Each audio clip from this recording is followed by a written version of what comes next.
So, finally, magkakaroon na tayo ng sit-in interview kasama ang father-in-law ko, Papa, hi! Hi! And my mother-in-law, Mommy. So, itatanong natin lahat ng mga gusto nyong itanong sa kanila and interviewin natin sila regarding sa naging experience nila sa Philippines.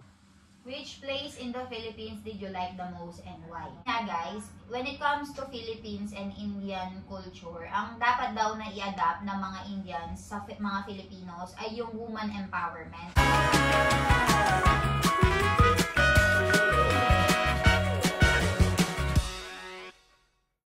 Hi guys! Good morning! So, finally, magkakaroon na tayo ng sit-in interview kasama ang father-in-law ko, Papa, hi! Hi! And my mother-in-law, Mommy. So, itatanong natin lahat ng mga gusto nyong itanong sa kanila and interviewin natin sila regarding sa naging experience nila sa Philippines. So, ready, Papa, Mommy?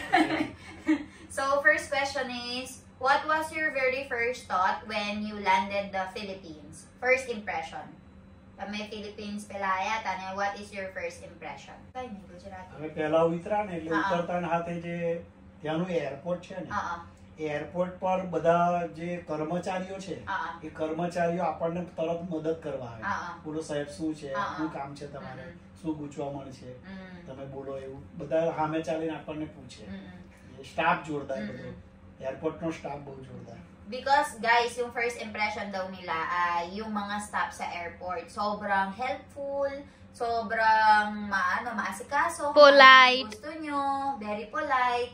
So, that's Papa's first impression sa Philippines. Ay mababait ang mga tao and very polite. Tame? સરસ. આપણે હોટલમાં ગુચવાયા તારે પેલા હોટલ આપવાવાળો એજન્ટ હતો આપણી જોડે જોડે તો એનું એજન્ટની જે શોપ છોડીને આપણે સામાન બધું ઉચકીને And he was like, you sit on a proper place, I will come there. Don't worry, you sit peacefully. So, di ba nasabi ko sa inyo guys na nung unang punta nila sa Philippines, na traffic kami ng 6 na oras doon sa may Commonwealth. So, dun sa pinag-check-in ko sila sa isang hotel. And yung nag-check-in daw sa kanila and tumulong sa kanila na agent, pati yung mga bag, sila yung nagbubuhat. So, ayun yung pinakagusto daw ni Mommy and mababait daw yung mga tao. Second, how is the atmosphere here different from India? Philippines and India atmosphere ke parang Philippines and India no atmosphere same to same. Same to same. No difference. But here India in પરસેવો થઈ જાય અને ત્યાં આપણે કામ કરી વર્ક કરીએ તો પણ પરસેવો નતો થતો એટલે એટલું થોડું ખાલી difference. So the difference daw na sinasabi ni Papa regarding sa atmosphere dito sa Philippines and India ay humidity. Sa India kasi guys, kapag nag-work ka talaga, ay talagang pawis na pawis ka. Pero sa Philippines, hindi daw nila na-feel yun. Next is, what surprised you the most about the Philippines? Which Filipino food did you enjoy the most? Filipino food, Sen Mazay. Kore. Dynamite and tofu. અને ડાયનામાઇટ ઈલનની મમ્મીએ પેલું special hotel કરતા તારી મમ્મીનું બનાવેલું વધારે ટોફુ તારી મમ્મીનું શાક. Mas gusto daw nila yung tofu ni mother ko. Yung and that pasta. And the pasta. So, cheesy. they like eating sa bahay namin yung food na ginawa ng mother ko kaysa sa mga hotel. Mami, hotel ko ba? Best. Sabi nila daw na mag-open daw ng hotel ang mother ko. અને પેલું કેળા વાળું બનાવ્યું તું રેપ વાળું. ડાયનામાઇટ વધારે સારું. Mas gusto nila yung dynamite kaysa sa doron daw. Okay. કેળા વાળું જેને ગળ્યું ભાવતું હોય ને એને એ પાછું વધારે ભાવે. What new cultural tradition or practice did you notice here? Seni alag culture છે. કલ્ચરમાં એવું છે કે ફિલિપિન્સમાં આપણે જોઈએ ને તો બધા વેલકમ વધારે કરે. અને આપણે માર્કેટમાં નીકળ્યા હોય ને તો બધા એમ કેમ છો sir, welcome thank you sir, thank you કે અને આપણે રિસોર્ટમાં કે હોટલમાં કે દુકાનમાં ગયા હોય ખરીદી કરીએ કે ના કરીએ, ખરીદી કરીએ તો થેન્ક યુ કે જતી ઘડીએ બહાર નીકળતી ઘડીએ, અને ખરીદી કરીએ કે ના કરીએ ને ખરીદી ખાલી જોઈ નીકળી ગઈએ તો થેન્ક યુ સર એવું કહે. તેથી આપણે હોટલમાં જઈએ ને તે બધા લાઈનસર ઊભા રહે. હા, હોટલ વાળા બધા આપણને જોઈને ઊભા રહે, આ બાજુ આવતારો સાહેબ, વેલકમ સારું.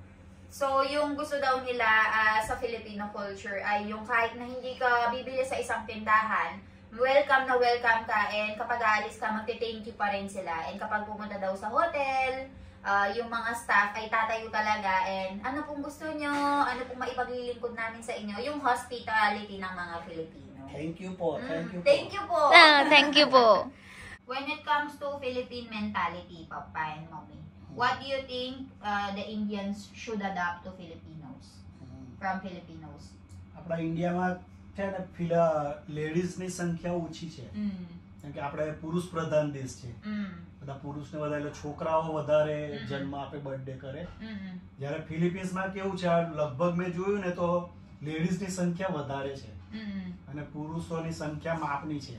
એટલે એમ બેલેન્સ છે બેઉમાં. જ્યારે આપણા ઇન્ડિયામાં અનબેલેન્સ છે, છોકરાઓ વધારે છે, લેડીઝ ઓછી છે. ત્યારે ત્યાં છોકરાને બીજું છે કે ત્યાં છોકરીઓ ને છોકરાઓમાં કોઈ ભેદ નહીં કામ કરવામાં. છોકરીઓને બધે કામ કરતી મળે. ટ્રાફિક કંટ્રોલમાં છોકરીઓ હોય, હોટલમાં છોકરીઓ હોય, શોપમાં પણ છોકરીઓ હોય, અને દરેક કામ, શોરૂમ હોય, શોરૂમમાં પણ આપણે પેલી ટાઇલ્સ લેવા ગયા હતા, ત્યાં પણ બધી છોકરીઓ જ હતી. પછી આપણે મોલમાં ગયા હતા, મોલમાં પણ છોકરીઓ. એટલે બધી જગ્યાએ છોકરીઓની સંખ્યા વધારે કામ કરવામાં. એટલે લેડીઝ જે વુમન છે એટલી હાઉસવાઇફ ના બને, પોતે કામ કરવામાં પણ છોકરીઓની સંખ્યા વધારે છે દેશમાં કામ કરવામાં. હાઉસવાઇફ કોઈ ના મળે. પુરુષોને બેવ સેમ ટુ સેમ કામ હાથે ખભે ખભો મિલાઈને કામ. Women empowerment. Women empowerment. So, explain ko sa inyo yung sinabi ng father-in-law ko. Sabi niya, guys, when it comes to Philippines and Indian culture, ang dapat daw na i-adapt ng mga Indians sa mga Filipinos ay yung woman empowerment.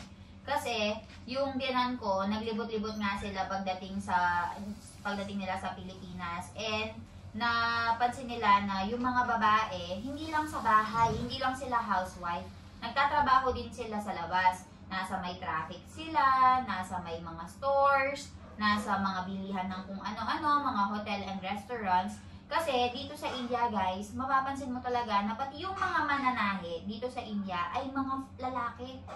Papa, mane peliwaray, India ma. Mane bouj siya katu khali chokro dukan chokro bouj rare mala chokri કામ કરે, especially in village. 90% છોકરાઓ કામ કરે ભારતમાં, 90% છોકરાઓ જ કામ કરે. છોકરીઓ હાઉસવાઇફ વધારે. ઇન્ડિયામાં હાઉસવાઇફનું કલ્ચર વધારે છે. ત્યારે ફિલિપિનોમાં હાઉસનું વુમન છે ને, એને also work. So, gustong-gusto daw nila na yung mga babae ay nagtatrabaho kasama ng mga lalaki. And mas napansin daw nila na yung mga babae dito ay mas pinapahalagahan in terms ng mga, yung like maraming opportunity para sa mga babae. Kasi dito sa India, most of the mga tao dito sa village, especially mga babae, housewife lang sila. So, ayun. Ewan ko lang sa mga big cities dito sa India, pero nagsistart na nga nilang i-employ yung mga kababaihan, pero very konti pa rin talaga. So, sa Philippines daw, pag pupunta daw si na Papa sa hotel, ayan, mga babae. Kapag sa mga tindahan, mga babae. Sa mga bilihan ng tiles, saka sa mga tol, mga babae din yung nakikita nila. So, walang discrimination, walang mentality na mas magagaling yung mga lalaki kaysa mga babae. Equal. Even in family, Papa? Even in family, they value both. Hindi lang babae, hindi lang lalaki. They have equal. Feeling nga nila mas pinapahalagahan pa nga daw yung mga babae, kasi when it comes sa mga kalalakihan, pinapabayaan lang daw. Pero yung mga babae talagang lahat ng mga decisions ng mga babae ay pinapakailaman, and talagang ginagay yung mga babae sa Philippines. So yun yung gusto daw nila i-adopt from Filipino culture and dalhin dito sa India. Kasi dito sa India, guys, so nasabi ko sa inyo na paulit-ulit, yung mga lalaking anak yung pinapaboran talaga dito. And yung mga babae, yung iba nga may culture pa nga na yung mga babae ay nilulunod nga sa milk nung pagkabait. So, ayun, ganun siya. So, yun yung pinakagusto daw nila sa Filipino culture. ફિલિપિન્સમાં દાંત બાંધવાનું પણ વધારે કલ્ચર છે. આપણે કદી દાંત લગવા ના બાંધે.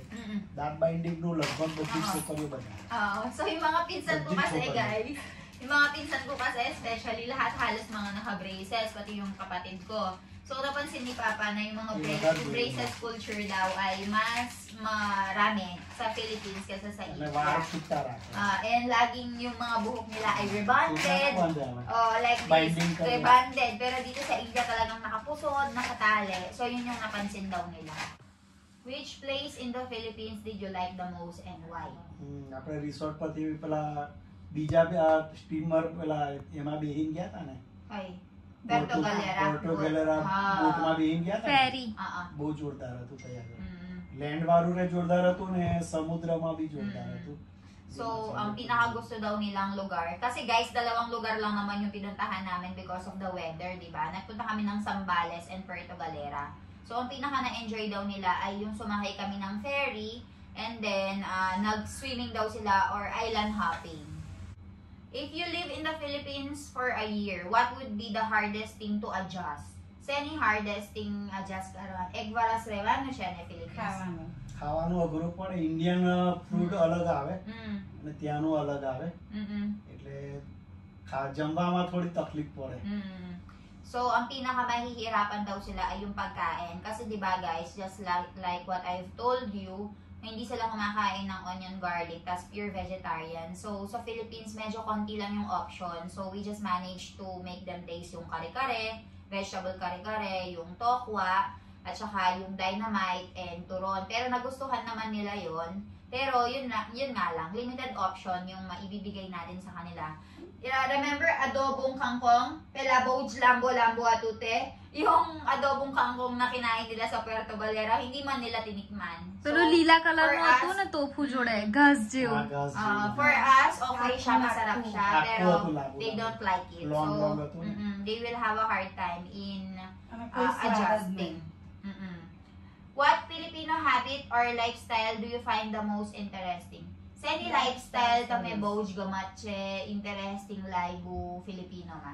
મમ્મી ટૂંકા કપડા પહેરવા મળે એટલે સારું લાગ્યું હશે લાઈફસ્ટાઈલ.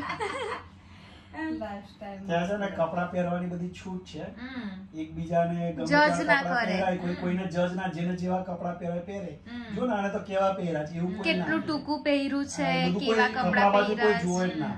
એમની રીતે પોતપોતાનું જેવું પહેરવું, જેવું ફરવું એવું કરવાનું. So, yung gusto daw nila sa lifestyle sa Philippines ay yung pagsusuot ng clothing. So, si Mami nakakapagsuot siya ng pants, shorts, yung tokong. So, walang problema. Hindi katulad dito sa India na i-judge ka ng mga tao. Diyan daw sa Philippines, kahit mag-shorts ka, mag-t-shirt ka, mag-sleeveless ka, kahit anong suot mo, walang judgment. Hindi tulad dito sa may India, medyo conservative pa rin sila and considering na nakatira kami dito sa may village, kaya ayon. What about the traffic condition and the roads in Philippines? Very fine in Philippines. ઇન્ડિયામાં તો કેવું હોય કે ગાડી વેલી આગળ કાઢીને નીકળી જવાનું હોય, પછી હોર્ન બહુ મારે ઇન્ડિયામાં. પોપી આપણે અમદાવાદમાં ટ્રાફિકમાં હોય તો એ જ અવાજો બહુ સંભળાય એમ. જ્યારે આપણે ફિલિપિન્સમાં ફર્યા ને તો 15 દિવસમાં 2 જ હોર્ન સાંભળવા મળ્યા છે. એક ટ્રોલી વાળાએ માર્યો તો એક ગાડી વાળાએ. એ સિવાય કોઈ હોર્ન માર્યો નહીં. So, very proud na proud ang biyanan ko pagdating sa traffic condition and sa road condition dito sa Philippines. And yung wala din daw gaanong trash. Very clean daw. So, sa 15 days daw na stay nila dito, 2 beses lang daw siyang nakarinig ng horn. So, yung sa truck at saka yung sa isang sasakyan. And very disciplined daw yung mga may sasakyan. Very disciplinado. Kasi dito sa India, guys, kung hindi nyo na itatanong, talagang, pati yung biyanan ko, pati si Milan, talagang horn. Parang nagkikipag-communicate sila using horn. And talagang maingay, especially sa mga city. So, sa Philippines, disiplinado daw yung mga tao, yung road condition maganda, and yung mga daan, wala daw masyadong baku-bako sa dinaanan namin, no? Kasi 2 lugar yung pinuntahan namin, gustong-gusto nila. And sabi ni Mami, very clean nga daw. So, yun daw yung pinaka nagustuhan nila. And dito kasi nag-uunahan yung mga tao, guys, singit-singit.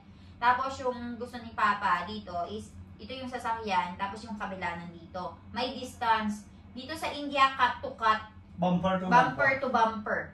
And nakakatakot talagang mag-drive dito. So, ayan. Kapag bihasa ka sa pagdadrive sa India, naku, sisiw lang sa'yo yung pagdadrive sa Philippines. So, punta kayo dito para ma-realize nyo and makita nyo. So, overall experience, Papa, Philippines કેવું છે? ફિલિપિન્સ જોરદાર જવાય. હજુ So, તો ફરવાનું બહુ બાકી છે, આપણે તો બહુ ઓછું ફર્યા છે. બધે ફર્યા હોય તો મજા આવે છે એમ. જેટલું ફર્યા એટલું જોરદાર હતું. એટલે જવાય ફિલિપિન્સ, વાંધો નહીં. સરસ છે. So, parang every year yata kaming pupunta. Dalawang destination lang yung napuntahan namin, Zambales and Puerto Galera. So, next year or probably next year, ilibot natin sila sa Boracay, Palawan, and balik natin sa Zambales kasi hindi tayo nakapunta doon sa may Anawangin Cove. So, gusto ko silang ipunta doon. And Puerto Galera pa nga lang yung pinuntahan nila. Sobrang enjoy na sila.